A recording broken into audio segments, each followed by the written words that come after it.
হযরতে হানজালা এনেছে ঈমান কত কষ্ট করে। বিয়ের পরে প্রথম রাত্রে ছিলেন বাসর ঘরে, যুদ্ধের দামামা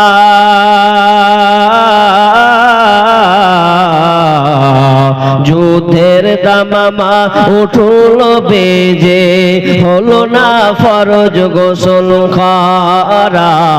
দেখো কেমন ঈমান এনেছে আমার নবীর সাহাবারা, সেই যুগের সাহাবারা।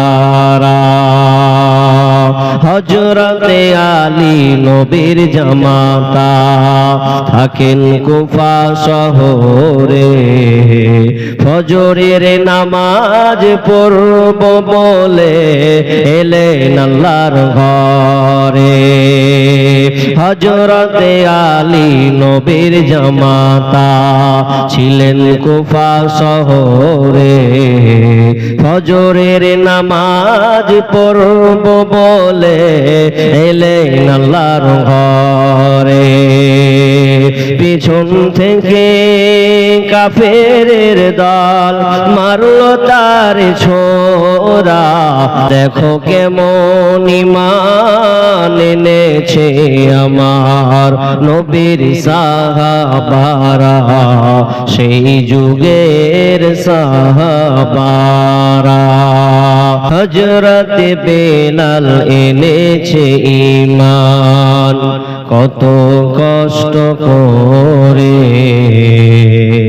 মরুর ভূমির গরম বালুতে তাজা রক্ত ঝরে, হযরতে বেলাল এনেছে ঈমান কত কষ্ট করে।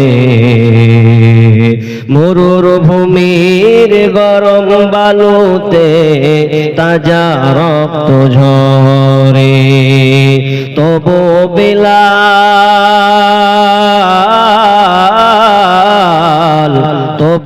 বেলাল ছাড়েনি ঈমান, পড়ে লা ইলাহা ইল্লাল্লাহ। দেখো কেমন ঈমান এনেছে আমার নবীর সাহাবারা, সেই যুগের সাহাবারা। হযরতে খাব্বাব এনেছে ঈমান কত কষ্ট করে। কাফেরেরা পাথর মেরে বুকে আঘাত করে, পিছন থেকে তাকালে পরে দেখা যায় তার বুকের সিনা। দেখো দেখো কেমন ঈমান এনেছে আমার নবীর সাহাবারা, সেই যুগের সাহাবারা। হযরতে হানজালা এনেছে ঈমান কত কষ্ট করে। বিয়ের পরে প্রথম রাত্রে ছিলেন বাসর ঘরে, যুদ্ধের দামামা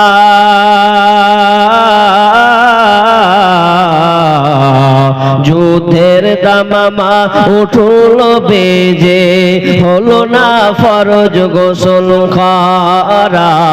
দেখো কেমন ঈমান এনেছে আমার নবীর সাহাবারা, সেই যুগের সাহাবারা।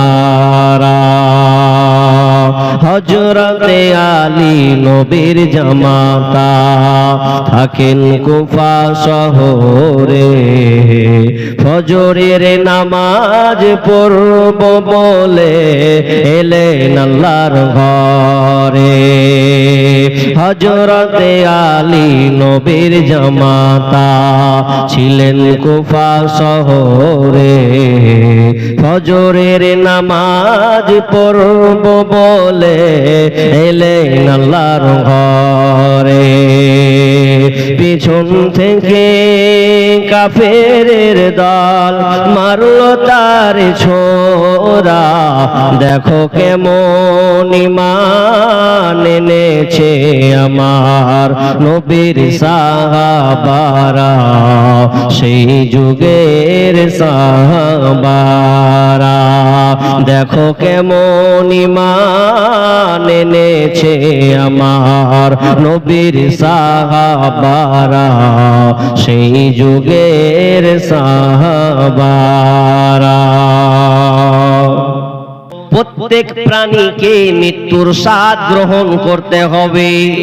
যার প্রাণ আছে, আত্মা আছে, সকলকেই মরতে হবে।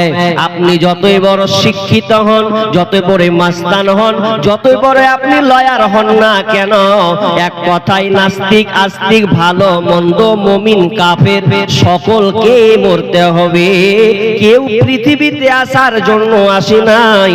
দিয়ে আমার আল্লাহ বলছেন ওয়ানাবলুকুম বিশ-শাররি ওয়াল খায়রি ফিতনা, এবং আমি তোমাদেরকে ভালো এবং মন্দ দিয়ে পরীক্ষা করার জন্য, ভালো এবং মন্দে আমি আল্লাহ তোমাদেরকে পরীক্ষা করে থাকি। আর কি করবে শুনে নাও, এই যে ভালো মন্দ দ্বারা আমি আল্লাহ পরীক্ষা করব, আর পরীক্ষা করার পরে সুম্মা ইলাইনা তুরজাউন, এবং আমার কাছে তোমাদেরকে ফিরে আসতে হবে। ভালো এবং মন্দ দিয়ে আল্লাহ আমাদেরকে পরীক্ষা করবেন। আপনার জীবনে কোন সময় ভালো, কোন সময় মন্দ, তবে এটা কি হবে, পরীক্ষার মাধ্যমে আপনাকে ট্রাই করবেন আল্লাহ, নির্বাচন করবেন আপনি কেমন। কেনে আমরা অনেক বলি আমি ঈমানদার, আমি আল্লাহর উপরে ঈমান এনেছি, নামাজ পড়ি, রাসূলের আনুগত্য করে আমি চলি। তো ওই কথাটাই আল্লাহ আবার তুলে ধরেছেন কোথায়, সূরা আনকাবুত 2 নম্বর আয়াত। বিসমিল্লাহির রহমানির রহিম। আহসিবান নাসু আইয়ুতরাকু আইয়াকুলু আমান্না ওয়া হুম লা ইফতানুন। আহসিবান নাস, মানুষ কি মনে করে, আইয়ুতরাকু, তাদেরকে ছেড়ে দেওয়া হবে, আইয়াকুলু আমান্না, এই কথা বলে যে আমরা ঈমান এনেছি। মানুষ মনে করে যে আমরা ঈমান এনেছি, আর এই কথা বলে তাকে ছেড়ে দেওয়া হবে, ওয়া হুম লা ইফতানুন, তাকে পরীক্ষা করা হবে না, এমনটা কিন্তু নয়। আল্লাহ বলছেন যারা বলছে আমি ঈমান এনেছি, আল্লাহ বলছেন তাহলে আমি তাকে ছেড়ে দেব না। বুঝে ঈমান এনেছে, আগে আমি ওকে পরীক্ষা করব, পরীক্ষা করে বান্দা বান্দির তার ভেতরের খবরটা জানবো, সে কেমন ঈমানদার, কেমন সে ঈমান নিয়ে এসেছে, এটা আমি পরীক্ষা করব। পরীক্ষা ভালো এবং মন্দর মধ্যে ডুবে আছে। তবে কথা হচ্ছে আমরা ঈমানের পরীক্ষা দিতে গিয়ে অনেক সময় ফেলিওর হয়ে যাই। জালেম শাসক যখন আমাদেরকে ভয় ভীতি দিয়ে, নির্যাতনের মাধ্যমে, অপহরণ নিপীড়ন বিভিন্ন রকমের মাধ্যমে আমাদেরকে ভয় ভীতি দেখায়, কিন্তু আমরা ওই জায়গাতে ফেলিওর হয়ে যাই। ফেলিওর। আজকে আমাদের ভারতবর্ষে মুসলমানদের কি অবস্থা, এটা আল্লাহ ঈমানের পরীক্ষা দেখছেন। এটা ঘটনা বলবো তাহলে আপনি বুঝে নেবেন, তবে আপনাকে একটু ইঙ্গিত করে যাচ্ছি। আজকে মুসলিমদের অবস্থা খুব খারাপ, দেখলেন না? 2-1 দিন থেকে সোশ্যাল মিডিয়াতে খুব ভাইরাল হচ্ছে, কিন্তু এটা দুঃখের বিষয়। দুঃখের বিষয় কি, যে মুসলিম নাম বলে তাকে টার্গেট করা হচ্ছে। একজন ভাই রিয়াজুল নামের একজন ব্যক্তি, যে কিনা ব্যবসা করে খায়, কোথায় ব্রিগেডের মাঠে আপনাদের গীতা পাঠ একটা অনুষ্ঠান হলো হিন্দুদের, সেইখানে একজন মুসলিম লোক রিয়াজুল নামের লোকটা, তার ছোটখাটো একটা ব্যবসা, 22 বছর ধরে তিনি ব্যবসা করছেন। তার নাম জিজ্ঞেস করা হলো, নাম কি? তা আমার নাম রিয়াজুল, শেখ রিয়াজুল। বলছে কে মার। এখন মুসলিম নাম বলে ওকে পিটন শুরু হলো। তাকে যখন বলা হলো যে কি হয়েছিল, বলছে আমার নাম মুসলিম বলে আমাকে পিটানো হয়েছে, আমার 3000 টাকার মাল তারা ক্ষতি করেছে। তাহলে মুসলিম বলে অ্যাটাক করা হচ্ছে, এটা কেবল পরীক্ষা মাত্র, তবে আমাদেরকে পরীক্ষা উত্তীর্ণ হতে হবে। আফসোস লাগে আজকে সোশ্যাল মিডিয়া গুলো দেখতে অনেক সময় চোখের পানি পর্যন্ত ঝরে যায়। যেই পার্শ্ববর্তী দেশ বাংলাদেশ, সেই বাংলাদেশে একটা ভয়াবহ নির্মম জঘন্য একটি ঘটনা ঘটেছে, যেই ঘটনা হয়তো আপনারা অনেকেই সোশ্যাল মিডিয়াতে ফেসবুকের মাধ্যমে দেখেছেন, যেখানে একজন বরখা পরিহিতা মেয়ে সে কলেজ থেকে পরীক্ষা দিয়েছে বাড়ির পথে, কোনো গাড়ি পাই নাই, হেঁটে হেঁটে বাড়ি যাচ্ছিল, কোনো গাড়ি না পেয়ে হেঁটে হেঁটে কলেজ থেকে বের হয়ে তিনি যাচ্ছেন শরীয়তপুর কলেজ। এই শরীয়তপুর কলেজ থেকে একজন ছাত্রী বাড়ি যাচ্ছেন পরীক্ষা দিয়ে, রাস্তাতে কয়েকটা লোক বেঈমান, লম্পটের বাচ্চা লম্পট, 10 জন মিলে ওই মেয়েটাকে সেই পাশে একটা জঙ্গলে নিয়ে গেল, পাশে ছেঁচড়ে নিয়ে লোক বিদ্যমান দেখতে পাচ্ছে মেয়েটার উপরে ধর্ষণ করে, তাকে ছবি ভিডিও অনেক কিছু তারা নাকি ক্যাপচার করেছে, যেটা সোশ্যাল মিডিয়াতে পাওয়া গেল। মেয়েটা এত কান্না করছে, আপনি যদি তার কান্নাটা নেন, তিনি নিজেকে ছটফট করছেন, তার উপরে নির্মম ধর্ষণ চালানো হয়েছে।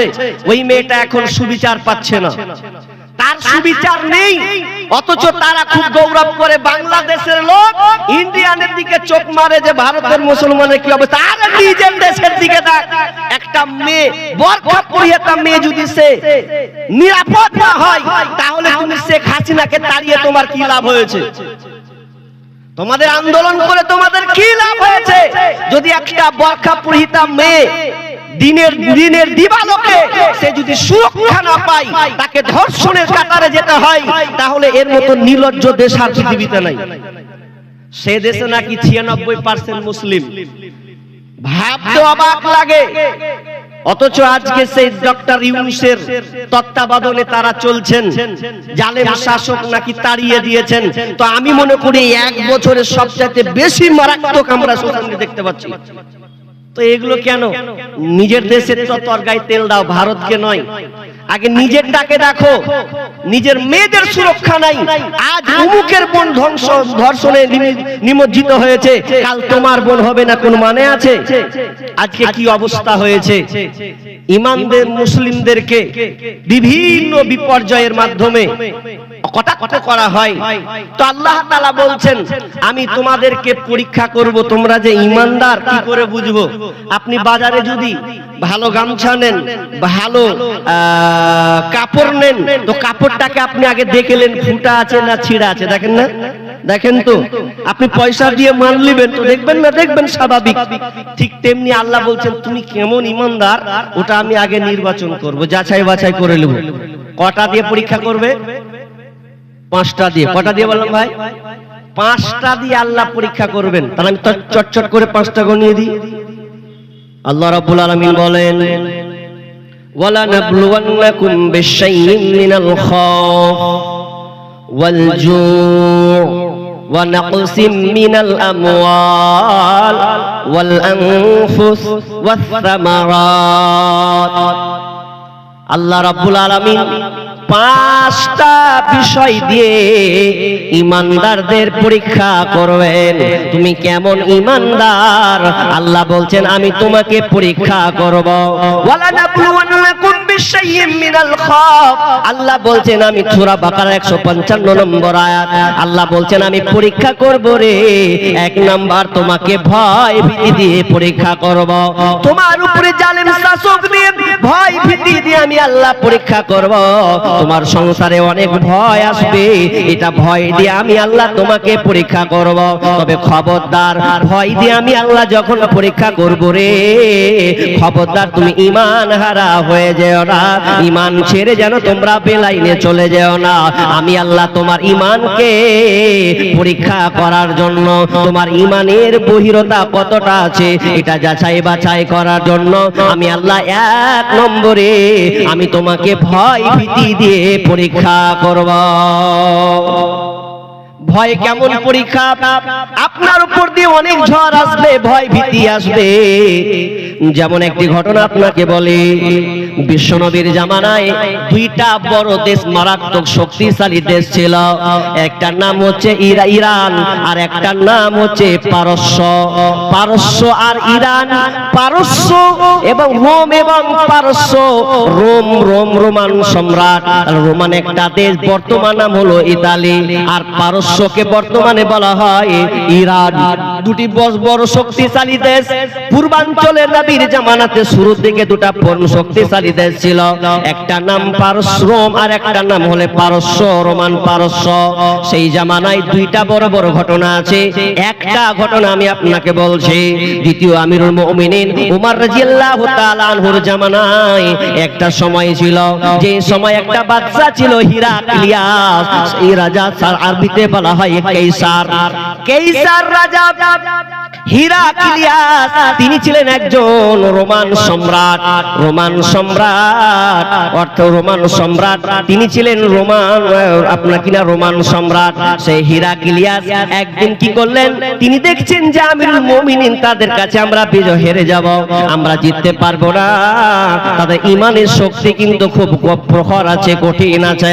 তবে আমি তাদের ইমানকে যাচাই বাছাই করার জন্য আমি তাদের ইমানকে দেখবো, রাখুন কোয়ালিটির ইমানদার। তখন তিনি কি বললেন, তাদের সেই সৈন্যদেরকে বললেন, হিরাক্লিয়াস বললেন, তাদের ওই মুসলিম সৈন্যদেরকে কোন দলকে অ্যাটাক করো, কোন একটা কাফেলাকে তোমরা অ্যাটাক করে নাও, আমি তাদের ভিতরে ঈমান কাকে পরীক্ষা করে দেখব। সেই সময় হিরাক্লিয়াস তাদের সৈন্যরা একটা দলকে অ্যাটাক করে নিল, 80 জন সহ, ওই জন্য একটা কাফেলাকে তারা অ্যাটাক করলো। অ্যাটাক করার পরে তাদেরকে যখন বন্দী করা হলো, এমন সময় হিরাক্লিয়াস বলছে, তোমাদের কাফেলার মধ্যে কি লিডার আছে, কে বলো, কে প্রথম সেনাপতি, কে কোন লিডার আছে বলো। একজন দাঁড়িয়ে গেল, যার নাম হচ্ছে আব্দুল্লাহ বিন হুযাফা। আব্দুল্লাহ বিন হুযাফা দাঁড়িয়ে বলেন, আমি হলাম এদের লিডার। কি বলছেন বলেন? বলছে সামনে আসো। তাকে সামনে নিয়ে আসা হলো। আসার পর তাকে প্রথম চান্সে বলা হলো, তুমি ইসলাম ধর্ম ছেড়ে দাও, তুমি ইসলাম ধর্ম ছাড়ো। যদি তুমি ইসলাম ধর্ম ছেড়ে দাও তাহলে তোমার জন্য অনেক সুসংবাদ আছে। ইসলাম ধর্ম ছাড়বে, খ্রিস্টান ধর্মকে মেনে নেবে। যদি খ্রিস্টান ধর্ম মেনে নাও তাহলে তোমার জন্য বড় বড় দুইখানা অফার আছে। নাম্বার 1, তুমি যদি খ্রিস্টান ধর্মকে মেনে নাও, ইসলামকে যদি তুমি পদত্যাগ করে দাও, ছেড়ে দাও, তাহলে তোমাকে আমি আমার অর্ধেক রাজত্ব আমি তোমার নামে লিখে দেব। শুধু তাই নয়, আমার সুন্দরী একটা মেয়ে আছে, সবচাইতে সুন্দরী মহিলা, ওই মহিলার সঙ্গে তোমার বিবাহ দিয়ে দেব। বলো তুমি রাজি আছে কিনা বলো। যেমনই কথা বলা আব্দুল্লাহ বিন হুযাফা বলিষ্ঠ কণ্ঠে বলছেন, ওরে শোনো বাদশা, আমি চাই না তোমার রাজত্ব, আমি চাই না, আমি তোমার মেয়েকে বিবাহ করতে চাই না। এক কথা, আমি ইসলামকে ছাড়বো না, কারণ আমি ইসলাম যে পেয়েছি এটা আমার কাছে সবচাইতে বড় সেরা হলো ইসলাম। আমি খ্রিস্টান ধর্ম কোনো মতে আমি মেনে নিব না। বাদশা হিরাক্লিয়াস বলছে, ওরে ওকে জেলে ভর। যখন ওকে জেলে ভরা হলো, জেলে ভরার পর সবগুলোকে এক একটাই যেন বন্দী করা হলো। শেষ মুহূর্তে আব্দুল্লাহ বিন হুযাফাকে এক সাইডে জেলে ভরা হলো। জেলে ভরে সকলকে বলা হলো, খবরদার আব্দুল্লাহ বিন হুযাফাকে যেন খাবার দেবে না, কোনো খাবার দেওয়া হবে না, না খেয়ে মরবে কিন্তু খাবার দেওয়া হবে না। এই জন্য খাবার দেওয়া হবে না। যদি সে খিদের জ্বালায়, এই কষ্টে যখন তৃষ্ণা আসবে, তখন ঠিক যেন খ্রিস্টান ধর্ম সে মেনে নেবে। 3 দিন পর্যন্ত খাবার নাই, 4 দিন পর্যন্ত খাবার নাই।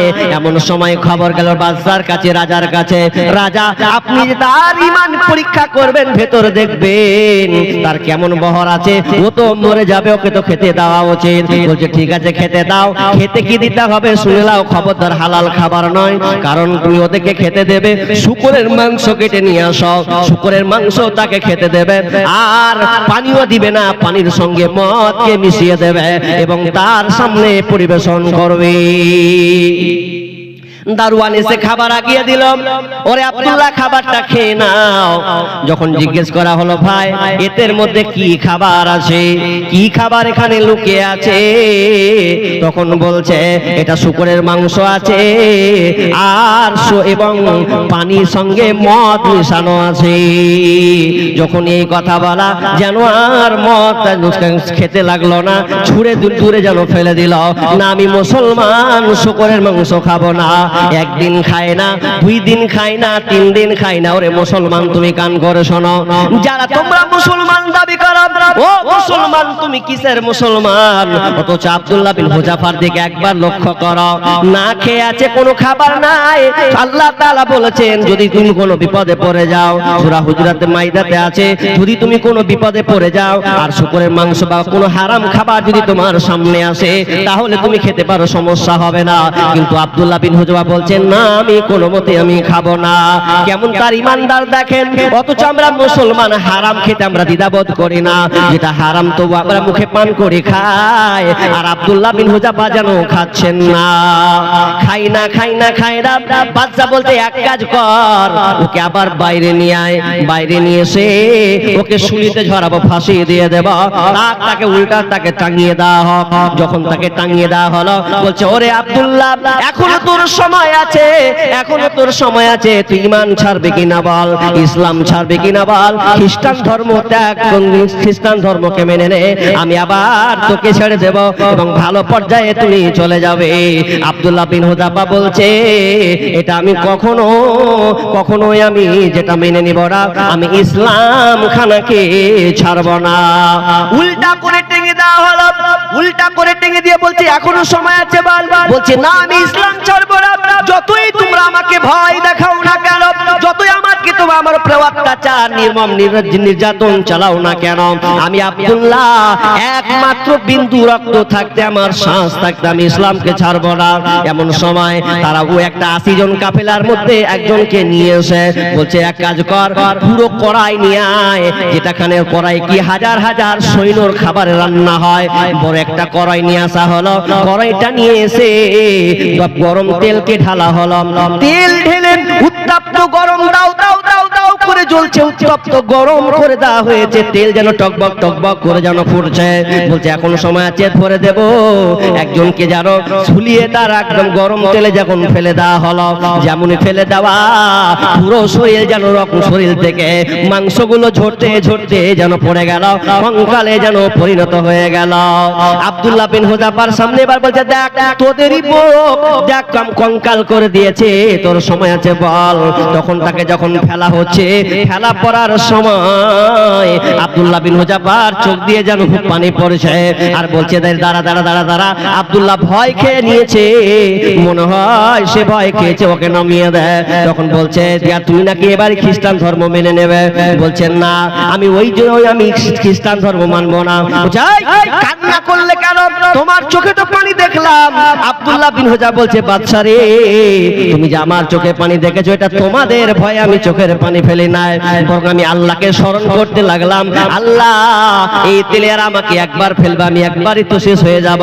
আল্লাহ প্রত্যেকটা লোমের বিনিময়ে তুমি যে আমাকে হায়াত দাও, আমি হায়াত দাও প্রত্যেকটা লোমের বিনিময়ে। তাহলে এই প্রত্যেকটা লোমের বিনিময়ে যদি আমার জীবন দাও, আমি বারবার যদি আমাকে ফেলে তো আমাকে ভালো লাগবে, কিন্তু আমি কোনো মতে খ্রিস্টান ধর্মকে মেনে নিব না।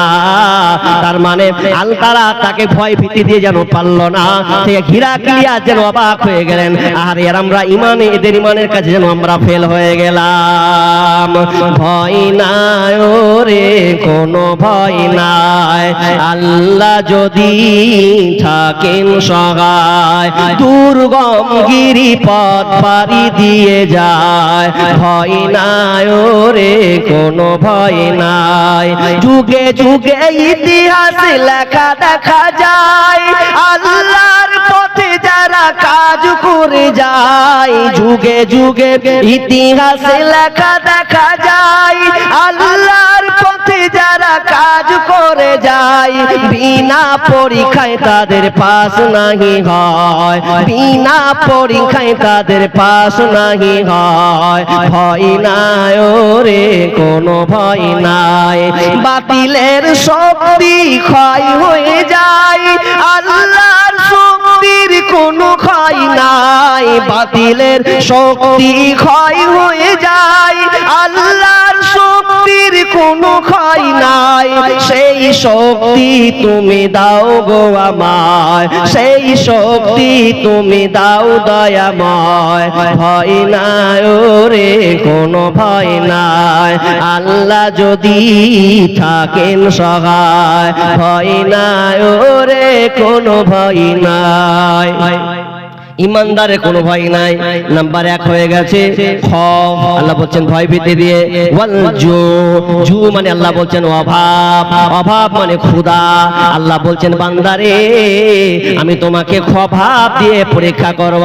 তোমার বাড়িতে কোনদিন চাল থাকবে না, তোমার বাড়িতে কোনদিন টাকা থাকবে না, তোমার বাড়িতে পয়সা থাকবে না, ডাক্তার দেখাতে হবে, তোমার কাছে টাকা নাই। আল্লাহ বলছেন খবরদার বান্দা তুই জানো তোকে অভাব দিয়ে পরীক্ষা করব। খবরদার যেন তুই সুদে কারবারে না চলে যায়, চুরি ডাকাতি যেন তুই না করিস। আমি আল্লাহ তোকে পরীক্ষা করব রে, পরীক্ষা করার জন্য আমি আল্লাহ থেকে অভাবটা দিয়েছি। তারপর বলছে ওয়ানাকসিম মিনাল আমওয়াল, আল্লাহ বলছেন আমি তোর ধন সম্পদ দিয়ে আমি আল্লাহ পরীক্ষা করব। ধন সম্পদ দিয়ে আমি আল্লাহ পরীক্ষা করব রে। কখন তোকে আমি গরিব আছি, কখন তুই ধনী আছিস, কখন তোকে আমি গরিব বানিয়ে দেব। গরিব হালাতে আল্লাহ আমি তোকে পরীক্ষা করব, তুই আমার উপরে কতটা ভরসা আছিস। নাম্বার 4 ওয়াল জুমিনাল খাউফি ওয়া নাকসিম মিনাল আমওয়াল ওয়াল আনফুস। 4 নাম্বার হচ্ছে ওয়াল আনফুসি ওয়াস সামারাত। ওয়াল আনফুস আল্লাহ বলছেন কখনো তোর জানকে নিব, তোর জান বলতে তোর সামনে তোর মাকে নিব, তোর বাবাকে নিব, তোর ছেলেকে নিব, তোর ভাইকে নিয়ে নেব। চোখের সামনে তোর মা মারা যাবে, ভাই মারা যাবে, খবরদার হাই হুতাশ করবে না। আমি আল্লাহ তোকে এই ভয় জান দিয়ে আমি আল্লাহ তোকে পরীক্ষা করব। মাল দিয়ে যেমন আমি আল্লাহ পরীক্ষা করব, জান দিয়ে আমি আল্লাহ তোকে পরীক্ষা করব। এবং আমি আল্লাহ তোকে ফল ফলা দিয়ে দিয়ে আমি আল্লাহ পরীক্ষা করব। আল্লাহ বলছেন আমি 5খানা বিষয়ের উপরে আমি আল্লাহ তোমাকে পরীক্ষা করব। যদি তুমি এই 5খানা প্রশ্নের যদি 5খানা বিষয়ের উপরে যদি পাস করে নাও, আর শুনে লাও ওয়াবাশশিরিস সাবিরিন, ধৈর্যশীলদের জন্য রয়েছে সুসংবাদ। তার মানে তুমি যদি ঈমানদার পরিচয় দিতে পারো 5টা বিষয়ের উপরে, তাহলে আমি আল্লাহ তোমার জন্য সুসংবাদ রেখেছি। তার মানে আমি তুমি আমার কাছে পাস হয়ে গেছো, তার মানে বুঝে নেব তুমি প্রকৃত ঈমানদার। তাহলে 5টা আমি আপনাদেরকে চটচট করে গুছিয়ে দিলাম, বর্ণনা করে দিলাম। তাফসীর একটাই করেছি, বুঝিয়েছি একটা দি অ্যাঙ্গেল দিয়ে, বাকি 4টা আপনাকে বুঝিয়ে নিলাম। তবে একটা উদাহরণ দিই, দেখেন পরীক্ষা কেন, পরীক্ষার রেজাল্ট অনেক ভালো, অনেক ভালো। আপনি কষ্টে আছেন, বিপদে আছেন, এগুলো আল্লাহর একটা পরীক্ষা মাত্র। তবে এটা খুব সুস্বাদ। কেমন? একটা নারী যখন প্রেগনেন্ট হয়, পেটে বাচ্চা আসে, পেটে বাচ্চা আসলে পেটের বাচ্চা যখন 4 মাস 5 মাস 6 মাস যখন আস্তে আস্তে পেটের ভেতরে বাচ্চাটা বড় হয়, মায়ের কষ্ট তত বাড়ে, তত দিন দিন কষ্ট পায়, অনেক কষ্ট তাকে সহ্য করতে হয়। কিন্তু 9 মাস 10 দিন হওয়ার পরে যখন সন্তানটা ডেলিভারি হয়, পৃথিবীতে যখন চলে আসে, তখন মা সব কিছু ভুলে যায়। তখন সন্তান দেখে এত আনন্দিত হয়, মনে হচ্ছে যে আমার কষ্টইটাই ছিল না। আসলে আল্লাহ বলছেন যে আমি তোমাকে পরীক্ষা করছি অনেক বিপদ আপদ মুসিবত দুঃখ সুখ দিয়ে, কিন্তু এর ফলাফল তোমার জন্য ভালো আছে। কেমন ভালো? আপনার চোখের সামনে একটা ছেলে, আপনার নিজের বেটা, আপনার ভাতিজা, আপনি একটা 5 টাকা দামের বিস্কুট নিয়ে এলেন, বিস্কুটটা নিয়ে আপনি আপনার সন্তানকে দিলেন, আপনার ভাতিজাকে দিলেন। দেওয়ার পরে ওর জন্যই আপনি নিয়ে এসেছেন, এখন 2টা বিস্কুট আপনি ভাকাম করে কেড়ে নিচ্ছেন। কিন্তু আপনি ওই ছেলেটার, ওই ভাতিজার আপনি মন মানসিকতা দেখছেন, বাচ্চাটা কেমন দেখি, কানবে না দিবে আমাকে। এখন আপনি জোরপূর্বক 2টা নিয়ে এলেন, নিয়ে নেব আমি, অথচ আপনি নিবেন না, তার দেখছেন পরীক্ষা করার জন্য। যেমন 2টা নিলেন, ছেলেটা ক্যা করে কেনে উঠলো, লে লে লে লে, আমি নিব না রে, আমি তোকে দেখার জন্য। আল্লাহ বলছেন দেখ বান্দা, আমি নিব না, আমি তোমার ঈমানটা পরীক্ষা করব, বিভিন্ন মুসিবত দিয়ে বিপদ আপদ দিয়ে আমি আল্লাহ তোমাকে পরীক্ষা করব। আজকে আমরা পরীক্ষায় পাস করছি তো, একটু যদি বিপদ আসছে তাহলে একটা ছোট করে গল্প বলি, তাহলে আপনি বুঝে নেবেন। আমরা মুসিবত আসলে আমরা আল্লাহকে আঙ্গুল তুলে কথা বলি। মালদা ডিস্ট্রিক্টে কোন এক জায়গাতে একটা লোক নামাজ পড়তে পড়তে নামাজ কিন্তু আর পড়া ছেড়ে দিলে, পড়ছে না। কিছু লোক বলছে কি ব্যাপার, লোকটা নামাজ পড়তে আসে না কেন, খবরটা লাও তো। ভালো নামাজি ছিল, নামাজ পড়তে আসে না। তো নামাজ যখন পড়তে আসে না, তো ওকে কিছুদিন পর যদি দোকানে দেখতে পেয়েছে, হ্যাঁ গো নামাজ পড়তে আসো না কেন, বলছে নামাজ পড়ে কি হবে, কেন কি হয়েছে, যে নামাজ পড়ে কি হবে আর কানাকে ডেকে বা কি হবে, মানে আল্লাহকে ডাইরেক্ট কানা কহে দিল। তখন এরা তো আর বুঝতে পারে না বিষয় যে আল্লাহকে ডেকে অর্থাৎ কানাকে ডেকে কি হবে। তো রহস্যটা কি কি হয়েছে বলেন খুলে। তো বলছে যে আমার 4টা ছেলে পিলে, 4টা ছেলে পিলে, 3টা বেটি 1টা বেটা, 2টা বেটি ভালো, তো 1টা বেটি ভালো নয়, ওর পিছনে টাকা খরচ করে যাচ্ছি, কোনো অসুবিধা নেই করছি। আর একটাই আমার বেটা, যাকে নিয়ে আমি স্বপ্ন দেখছি বড় হবে, আমরা হাট বাজার করবে, এ আমার ভবিষ্যৎ উজ্জ্বল করবে, আর ইত্যাদি ইত্যাদি, আমার অনেক পরিকল্পনা। কিন্তু ছেলেটা বড় হতে না হতে আল্লাহর বেটাটাকে নিয়ে নিলে, আমার বেটাটাকে নিয়ে নিলে। তো আমার মন হলো যে হার বেটাটাকে যদি না লিয়া, 3 নম্বর বেটিটা অসুস্থ ছিল, হার বেটিটাকে নিয়ে নিতে। তো লিল তো হার বেটাটাকে ফেল নিল। তখন কইছে যে কানাকে ডেকে আমার কি হবে, এখন বেটিকে বেটাকে নিয়ে নিলে এখন ও এখন আর আল্লাহকে ডাকবে না, নামাজ পড়বে না, তার মানে ও এখানে ফেলিওর। অথচ আবু মুসা আশআরী রাদিয়াল্লাহু তাআলা আনহু তিনি বলছেন, রাসূল সাল্লাল্লাহু আলাইহি ওয়াসাল্লাম বলেছেন, যখন কোনো মানুষের কোনো ব্যক্তির সন্তান মারা যায়, তো সন্তান মারা যাওয়ার পর আল্লাহ তাআলা ওই ফেরেশতাকে জিজ্ঞাসা করে, হারে তুমি ওই বাড়ির কোনো নেক সন্তান, তার কোলের আদরের সন্তানকে তোমরা নিয়ে এসেছো? বলছে জি হ্যাঁ। তোমরা সেই কলিজার টুকরাকে তোমরা নিয়ে এসেছো? বলছে জি হ্যাঁ। তো ও বান্দা আমার জন্য কি বলেছে? তখন বলবে, তখন ফেরেশতারা বলছে তোমার ওই বান্দা যদি তার কোলের আদরের সন্তানটা মারা গেছে, কিন্তু আল্লাহ তোমার উপরে কোনো অভিযোগ করেনি, বরং তারা পড়েছে ইন্না লিল্লাহি ওয়া ইন্না ইলাইহি রাজিউন, ইন্না লিল্লাহি ওয়া ইন্না ইলাইহি রাজিউন। বরং সে আল্লাহ আপনার প্রশংসা করেছে, আপনার উপরে অভিযোগ তারা করে না, তারা ধৈর্য রেখেছে। তখন আল্লাহ তাআলা ওই ফেরেশতাদেরকে বলবেন, ফেরেশতাদেরকে বললেন, ও ফেরেশতা, যার মুখের ধন, যার মানিক বুকের ধনকে তোমরা কেড়ে নিয়ে এসেছো, ওই বাপ মার জন্য একটি জান্নাতে ঘর বানিয়ে দাও, আর ওই জান্নাতের ঘরে লিখে দাও বাইতুল হাম। বাইতুল হাম গেটের সামনে লিখে দাও বাইতুল হাম মানে প্রশংসার ঘর। কারণ সন্তান মারা যাওয়ার পরেও যে ব্যক্তি আমার উপরে ধৈর্য রেখেছে, ওই বাবার মার জন্য জান্নাতে একখানা ঘর বানিয়ে দাও, প্রশংসার ঘর বানিয়ে দাও। শিক্ষিত সুধী মণ্ডলী, তাহলে আপনার সন্তান যদি মারা যায় আর আপনি যদি ধৈর্য রাখতে পারেন, তাহলে জান্নাতে আপনার জন্য ঘর বানানো হবে। আমি আর কথা লম্বা করছি না, ইনশাআল্লাহ কিছু মিডলে কিছু ইম্পর্টেন্ট কথা বলে দেব। তবে এখানে আমাকে 1000 টাকা আছে মনে হয়, 1 2 3 4 5 6 7 8 9 10, 1000 টাকা দিয়েছেন। আল্লাহুম্মা সাল্লি আলাই, আল্লাহুম্মা বারিক আলাই। এবং আরো কয়েকটা দান এসেছে, আমি সময় শেষ করে দিকে লোক চলে গেছে, কথা দিয়ে কথা রাখেনি, খেলাপ করে দিয়েছে, বিধায় আমি আমার বক্তব্যটাকে শর্ট করে নিলাম। তবে এখানে 12টা লোক আছে, যে 12 জন লোক সুভাগ্যবান ব্যক্তি, তারা ভালো লোক, বিধায় তাদের খাতাতে নামগুলো এসেছে এবং তারা দানশীল ব্যক্তি। আমি নামগুলো বলে দিচ্ছি। আব্দুল হাকিম, তিনি সভাপতি, নাকি কিসের সভাপতি? জালসার সভাপতি। আচ্ছা, তারপরে 2 নাম্বার উমার ফারুক, ভালো করে শুনবেন, আশরাফুল, যিনি সেক্রেটারি আছেন। তারপরে আব্দুল বাসির, নাকি সিভিক ভলেন্টিয়ার, আব্দুল বাসির। তারপরে নাইমুল, ঠিকাদার। তারপরে মাসিবুর রহমান, নাকি মুসিবুর রহমান, ব্যবসায়ী। 8 নম্বর আতাউর রহমান, তিনি সমাজসেবী। 9 নম্বর আব্দুল মাজিদ।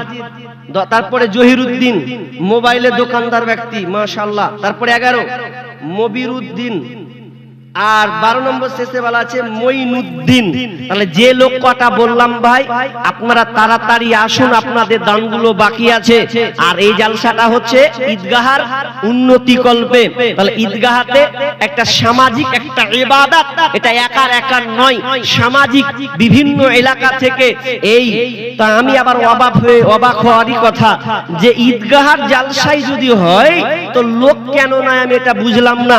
হতে পারে বক্তা এক্সচেঞ্জ উল্টা পাল্টা ভালো মন্দ যাই থাক, কিন্তু একটা মানুষের তার ইমানদারের প্রখরতা থাকবে যে না এটা ঈদগাহার জালসা, আমাকে থাকতে হবে, এর সময় ব্যয় করতে হবে। বুঝলাম না আপনারা অ্যাভয়েড করে কেন চলে গেলেন, বুঝলাম না।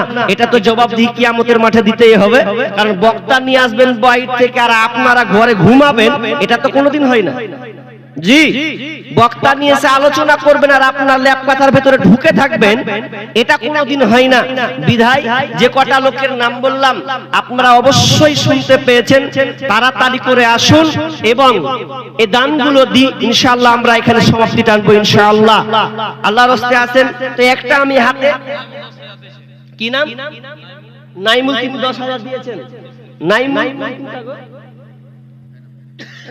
নাইমুল ঠিকাদার না, ঠিকাদার মানুষ, তিনি 10 কিসের ঠিকাদার, তো ভালো ইনকাম গো, ইনকাম ভালো, 10,000 টাকা দিয়ে চলে গেছে। আছে না গেছে? আচ্ছা, কি নাম? 10,000 বলেছে কি না, আপনারা 10,000 কইছেন? 10,000 দিবেন, তাহলে কিছু কিন্তু আমাকে বাইকে নিয়ে আস্তে আস্তে কয়েছে যে কি যে করবো, আর আমার জোর মুস্তি 10,000 মারবে লাগছে, এটা আমি দিতে পারবো না, আর অবস্থা খারাপ। তো 10,000 হয়ে গেছে, তাহলে যাক, আল্লাহুম্মা সাল্লি আলা বারিক আলাই। তিনি 10,000 টাকা দিলাম রাফি ভাই। আর নাইমুল হক না, নাইমুল হক, উনি 10,000 টাকা দিলেন। আল্লাহুম্মা আনতাস সালাম ওয়া মিনকাস সালাম তাবারাকতা ইয়া জাল জালালি ওয়াল ইকরাম। রব্বুল আলামিন শেষ রজনীতে গভীর রাতে রব্বুল আলামিন তিনি 10 করে দুজন মিলে আল্লাহ 20,000 টাকায় ঈদগাহর জন্য দিলেন। আল্লাহ ঈদগাহতে সামাজিক একটা ইবাদত, আল্লাহ তোমাকে বছরে 2 বার ডাকার জন্য বিশাল বড় জমে, আল্লাহ তোমার বান্দাগুলো আল্লাহ তোমাকে যেন আরাধনা ডাকার জন্য তার একটা জায়গা দরকার আছে। রব্বুল আলামিন এই ঈদগাহর জন্য তারা দান করেছেন, আল্লাহ তুমি তাদের দানকে কবুল করে নাও, তাদের মনে আশা আকাঙ্ক্ষা সৎ উদ্দেশ্য আল্লাহ তুমি পূরণ করে দাও, বালা মুসিবত দূর করে দাও। আল্লাহ যে যে কাজে নিয়োজিত আছে আল্লাহ তুমি তাদের কাজে বরকত দাও, আল্লাহ তাদের ঈমানি হালাতকে আল্লাহ তুমি আরো বৃদ্ধি করে দাও, দান করার বেশি তুমি জজবা তুমি তাদেরকে প্রয়োগ করে দাও। আল্লাহ ছেলে সন্তান থেকে সুখে শান্তিতে রাখিও, আল্লাহ ছেলে সন্তানকে আল্লাহ তুমি মেধাবী করে দিও, আমিন সুম্মা আমিন। মিহিনগরের মেম্বার 5,000 টাকা দিয়েছেন। আল্লাহুম্মা সাল্লি আলাইহি আল্লাহুম্মা বারিক আলা হায়াকাল্লাহ বারাকাল্লাহ। আল্লাহ সে মেম্বারের দান আল্লাহ তুমি গ্রহণ করে নাও, যে উদ্দেশ্যে দিয়েছে আল্লাহ সৎ উদ্দেশ্য পূরণ করে দাও, বালা মুসিবত দূর করে দাও, আমিন সুম্মা আমিন। কি ঝন্টু শেখ? ঝন্টু শেখ, জ্যাক শেষের বেলা ফের নাম গালা কেমন হয়ে যায়। ঝন্টু শেখ 500 টাকা আমার হাতে নগদ এবং 4,500 টাকা বাকি। জি ইনশাআল্লাহ দিয়ে দেবেন। আল্লাহুম্মা সাল্লি আলাইহি আল্লাহুম্মা বারিক আলাইহি। আল্লাহ তুমি দান আল্লাহ তুমি কবুল করে নাও, বালা মুসিবত দূর করে দাও, রোজগারে বরকত দাও, আমিন সুম্মা আমিন। কি নাম? গোলাম মুর্তজা, কেটে দেখেন যে তো ওটা দিয়ে দিয়েছে আগে, হয়তো তোমরা কে ফির কে এখানে আসতে কইলে লোক নাই। আচ্ছা, আমার একটা বোন 500 টাকা এবং 50 টাকা নিয়েছেন, ওখানে লোক নেই মনে হয়, সব পালিয়ে গেল। আমার খালাদের মা বোনদের বলবো যাওয়ার সময় শেষ বেলাতে কিছু দিয়ে যাবেন, আল্লাহর রাস্তায় কিছু দিয়ে যাবেন। আপনাদের ঈদের সময় যখন আসে তো বাচ্চা ছেলেদেরকে মায়েরা এত সুন্দর করে সাজিয়ে দেয়, যা বেটা যা ঈদগাহে যা, মানে সুন্দর করে সাজিয়ে দেন। তাহলে সাজিয়ে যেমন দিবেন, দাম দিয়েও একটু আল্লাহর রাস্তায় আপনারা দিয়ে যাবেন। আল্লাহর রাস্তায় কেউ খালি হাতে যাবেন না, দিয়েছেন অথবা অনেকে দেননি, শেষের বেলাও কিছু অন্তত আঁচল থেকে খুলে দিয়ে যাবেন। আল্লাহ আপনাদের বারাকা দান করবেন, বরকত দান করবেন। তাড়াতাড়ি আল্লাহর রাস্তায়। জি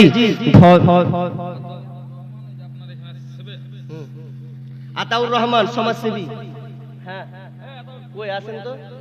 আচ্ছা দেখেলি কোনটা ভাই, কোনটা আতাউর রহমান? আল্লাহর রাস্তায় একজন বোন 100 টাকা, একজন দিয়েছেন 500 টাকা। জি কই আতাউর রহমানটা কই? ও মানে রেসারেসি করবেন নাকি? আল্লাহু আকবার। সভাপতি এবং সেক্রেটারি জি দিবে অবশ্যই। দেখেন দান দিবেন আল্লাহর জন্য দিবেন। জি অবশ্যই প্রাণ খুলে অন্তরটা নিয়ে আল্লাহর জন্য দান করবেন, তো আল্লাহ আপনাকে অন্তর থেকে দিবেন। জি আল্লাহর রাস্তায় তাড়াতাড়ি আসি ভাই, যে কটা নামগুলো হলো ছটপট তাড়াতাড়ি দিয়ে দেন। জি তাড়াতাড়ি আল্লাহর রাস্তায়। একদিন মাটির ভিতরে হবে ঘর রে মন আমার, কেন বন্ধ দালান ঘর রে মন আমার, কেন বন্ধ দালান ঘর। মাশাআল্লাহ তাড়াতাড়ি তাড়াতাড়ি। যাক আরেকজন ছোট বোন 100 টাকা। আল্লাহুম্মা সাল্লি আলাইহি আল্লাহুম্মা বারিক লাহুয়া বারাকাল্লাহ। আল্লাহ তুমি ভাই এই বোনদের আল্লাহ তুমি দানকে গ্রহণ করো, কবুল করে নাও। যে উদ্দেশ্যে আসব সৎ উদ্দেশ্য পূরণ করো, বালা মুসিবত দূর করে দাও, রোজগার বরকত দাও। আল্লাহ এই ছোট ছোট বোনগুলোকে আল্লাহ তুমি মেধাবী করে দিও, হাফেজা বানিয়ে দিও। আমিন সুম্মা আমিন। আরেকজন ভাই দিয়েছেন 100 টাকা। যে উদ্দেশ্যে আসব পূর্ণ করে দাও, বালা মুসিবত দূর করে দাও। আমিন সুম্মা আমিন। কে ওটা? আসেন আসেন আসেন আল্লাহর রাস্তায়। জি ভাই কই? উঠো বেলাল মিনারাতে,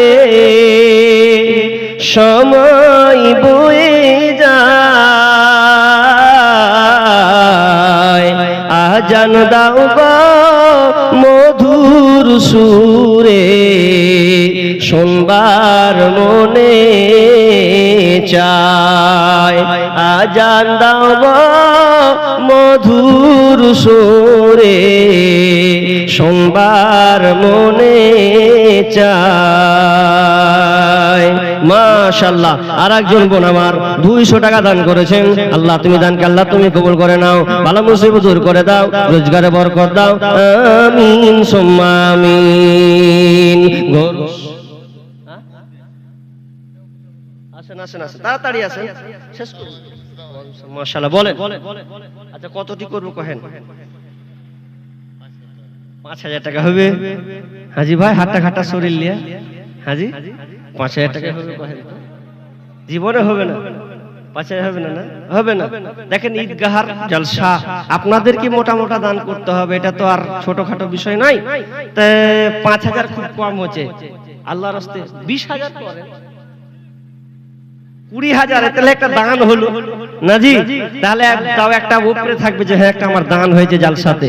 জি উপরে থাকবে ইনশাআল্লাহ। আল্লাহ আপনাকে বরকত দিবেন, আপনার হায়াত বাড়িয়ে দিক ইনশাআল্লাহ। 10 করবেন, কম হচ্ছে যে 10 হচ্ছে, 10000 কম, 20000 করেন, দেখেন হবে ইনশাআল্লাহ। দেখেন চেষ্টা করেন, দেখেন জীবনে সব একদিন সব ছেড়ে চলে যেতে হবে। হতে পারে এটা আপনার বিচারের ময়দানে আল্লাহ এটাই মানে বহিঃপ্রকাশ হবে যে না দিয়েছি তো ঠিক করেছি, না দিলে কি হতো। দেখেন এটা একদিন বহিঃপ্রকাশ হবে, আমি আপনি থাকবো, আল্লাহ এই দান একদিন বহিঃপ্রকাশ করবেন। তো ইনশাআল্লাহ 20000 করেন। মাশাআল্লাহ। কি নাম? এমডি ভাই আমার, তিনি 20000 টাকা এই ঈদগাহার জন্য দিচ্ছেন। আল্লাহুম্মা সাল্লি আলাইহি আল্লাহুম্মা বারিক আলাইহি। আল্লাহ কত আল্লাহ বলে বলে তোমার বান্দাকে আল্লাহ অনেক জায়গায় বলে কিন্তু হয় না, কিন্তু আল্লাহ তোমার বান্দা তোমাকে কতটা ভালোবাসে। আল্লাহ ইসলাম প্রেমিক একজন ভাই, আল্লাহ তোমাকে ভালোবাসে, এই জন্য আল্লাহ তিনি তার দানকে কিছু না মনে করেন, তিনি আখিরাতের পুঁজি মনে করে 2000 টাকা নগদ দিয়ে দিলেন এবং আল্লাহ 18000 টাকা তিনি দিয়ে দিবেন। আল্লাহ তুমি দানকে আল্লাহ তুমি কবুল করে নাও, যে উদ্দেশ্য দিচ্ছে সৎ উদ্দেশ্য আল্লাহ তা পূরণ করো, ভালো মুসিবত দূর করো, রোজগারে বরকত দাও। আমিন সুম্মা আমিন। গোরস্থানের একটু মাটি বাইনা করে রাখ রে, গোরস্থানের একটু মাটি বাইনা করে রাখ, যেই মাটিতে থাকতে হবে, যেই মাটিতে শুইতে হবে সারা নিশিরাত, গোরস্থানের একটু মাটি বাইনা করে রাখ রে, গোরস্থানের একটু মাটি বাইনা করে রাখ।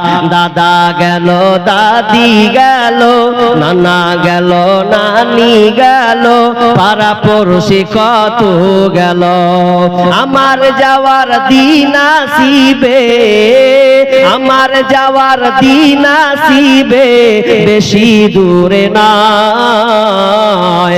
গোরস্থানে একটু মাটি বাইনা করে রাখো রে, গোরস্থানে একটু মাটি বাইনা করে রাখ। যেই মাটিতে থাকতে হবে, যেই মাটিতে শুইতে হবে সারা নিশিরাত, গোরস্থানে একটু মাটি বাইনা করে রাখ রে, গোরস্থানে একটু মাটি বাইনা করে রাখ। মাশাআল্লাহ। আর কে কই কয়জন বাকি গেল ফটাফট বলেন বলেন। আমার দাদু খাড়িয়ে আছে, কিছু কয় না জি? হাজি ওদের খাড়িয়ে আছে, কই কই হলো, তাড়াতাড়ি কাটেন। মাশাআল্লাহ, আল্লাহ তাড়াতাড়ি বলেন। লোক নাই আপনার খেলি এই যে জলসা।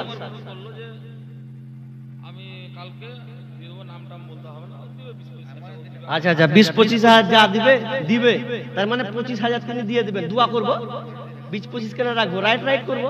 25,000 বেনামি, নাম বলেনি। আচ্ছা দিয়ে দিবে। আচ্ছা যাই হোক, 25,000 উনি দিয়ে দিবেন, যে আমার রাখলো উনি জানেন। হ্যাঁ এই নাম, এটা বাদি বাদ আছে কই, কি নাম? মসিবুর রহমান ব্যবসায়ী। কই গো, তাড়াতাড়ি আসেন। মসিবুর রহমান ব্যবসায়ী, আল্লাহ আপনার ব্যবসায় বরকত দান করুক। তাড়াতাড়ি আসেন ভাই। জি, ব্যবসা খুব উন্নত মানের ব্যবসা, ভালো ব্যবসা, হালাল ব্যবসা। আল্লাহ এই হালাল ব্যবসাকে আল্লাহ পছন্দ করেছেন। আল্লাহ শুরু ব্যবসা পছন্দ করতেন। আশরাফুল 5,000 দিলেন, তাই তো?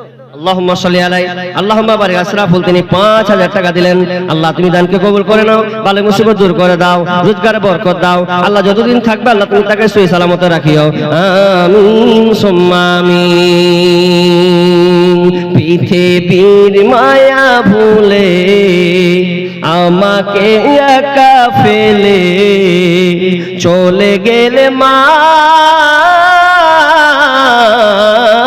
গো, জানি আর আসবে না সোহাগ মাখা মুখে, খোকা বলে ডাকিতে আমাকে। হে দয়াময় জান্নাতে দিও আমার মাকে, হে দয়াময় জান্নাতে দিও আমার মাকে। দূর থেকে দেখি মা। কাবিবুর দোকানদার নাম দেখানে ওটা। আচ্ছা আচ্ছা, কাবিবুর দোকানদার ভাই, আপনি কোথায় আছেন? আল্লাহর রাস্তে তাড়াতাড়ি আসেন। জি তাড়াতাড়ি, আল্লাহর রাস্তে ভাই তাড়াতাড়ি একটু দেখা করেন। দেখেন শেষ করবো ইনশাআল্লাহ, 12টা বেজে গেছে, আর 5-10 মিনিট যা আছে তাড়াতাড়ি দেন। যে কটা লোক বাকি আছেন, জি আপনাদের শেষ ভালো, শেষ ভালো হলে তার সব ভালো। বিধায় শেষের বেলাতে যারা কটা লোক আছেন, আর আমার কিছু ওই প্যান্ডেলের তলাতে 4-5টা লোক বসে আছে, ওরা দান দিয়েছে গো। হ্যাঁ ওকে দান গেলা যে মনে হয় বাদ ভরে এক কোণাতে বসে আছে জি, আর একটা মনে 100 টাকা দিয়েছেন। আল্লাহুম্মা সাল্লি আলাইহি, আল্লাহুম্মা বারিক আলাইহি বারাকাল্লাহ। আল্লাহ তুমি দানকে কবুল করে নাও, বালা মুসিবত দূর করে দাও, রোজগারে বরকত দাও। আমিন সুম্মা আমিন। রঙিন এই পৃথিবী ছাড়িতে হইবে, সাদের এই দেহ মাটিতে খাইবে, শূন্য হবে জিন্দেগানি। কার লাগিয়া এত মায়া, এত চোখের পানি রে মন, কার লাগিয়া এত মায়া, এত চোখের পানি। রঙিন এই পৃথিবী ছাড়িতে হইবে, সাদের এই দেহ মাটিতে খাইবে, শূন্য হবে জিন্দেগানি। কার লাগিয়া এত মায়া, এত চোখের পানি রে মন কার লাগিয়া, এত মায়া এত চোখের পানি। সন্ধ্যা হলে ডুবিবে বেলা, সঙ্গ হবে ভবেরি মেলা। কেউ বা দেবে আখেরি গোসল, কেউ বা দেবে আখেরি গোসল, কেউ বা আনবে আতর দানি।